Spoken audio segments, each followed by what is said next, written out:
से पहले रुक कर लेते हैं उत्तर प्रदेश के गोरखपुर का, जहां अखिल भारतीय विद्यार्थी परिषद के अधिवेशन का समापन सत्र यहां पर हो रहा है।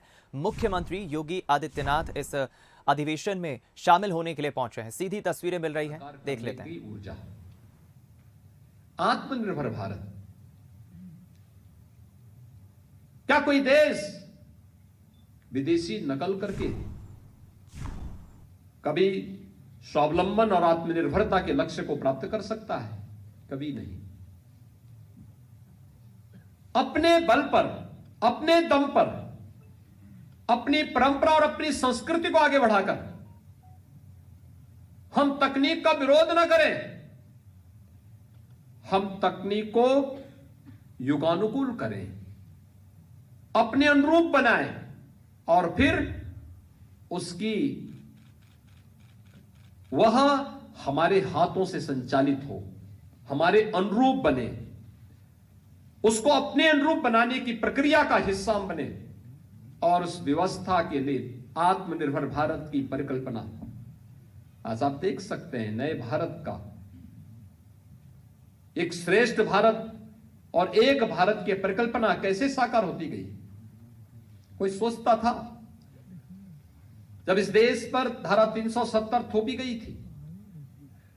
1952 में चोरी छिपे देश के संविधान में एक धारा चोरी छुपे डाली गई थी। बाबा साहब भीमराव अंबेडकर ने प्रतिकार किया था, लेकिन उस समय कांग्रेस नेतृत्व के सामने उनकी आवाज दबा दी गई। उस समय एक आवाज निकली थी और जो आवाज उस समय प्रखरता के साथ आगे बढ़ी थी, जिसने कहा था कि एक देश।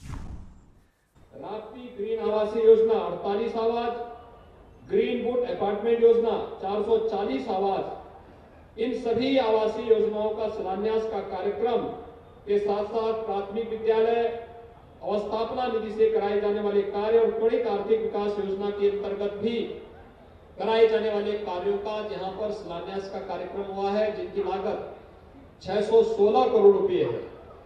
सबसे पवित्र कार्य जो इससे विकास के साथ साथ स्वावलंबन की भी झलक आती है, वह है 100 दिव्यांग जनों को मोटराइज ट्राईसाइकिल का वितरण, 212 अक्षम दिव्यांग जन को व्हील चेयर, ट्राईसाइकिल और सीपी चेयर का यहां पर वितरण हुआ है। 414 पूर्ण दृष्टिबाधित बच्चों को अनुकूलित टैबलेट और 316 पूर्ण श्रवण बाधित बच्चों को श्रवण यंत्र का वितरण, 264 मानसिक मंदित छात्रों को एमआर किट और 55 पूर्ण दृष्टिबाधित बच्चों को ब्रेन किट का यहां पर वितरण किया गया है और 116 बच्चों को मुख्यमंत्री बाल सेवा योजना के अंतर्गत लैपटॉप का वितरण हुआ है। मैं इन सभी लाभार्थियों को और इन सभी बच्चों को इस अवसर पर हृदय से बधाई देता हूं, इन सब के प्रति अपनी शुभकामनाएं देता हूं। भाइयों बहनों, हम सबको याद रखना होगा, विकास का कोई विकल्प नहीं और विकास की इस प्रक्रिया का परिणाम है कि आज आप गोरखपुर में आएंगे तो आप भी कह सकते हैं कि मुस्कुराए आप गोरखपुर में हैं।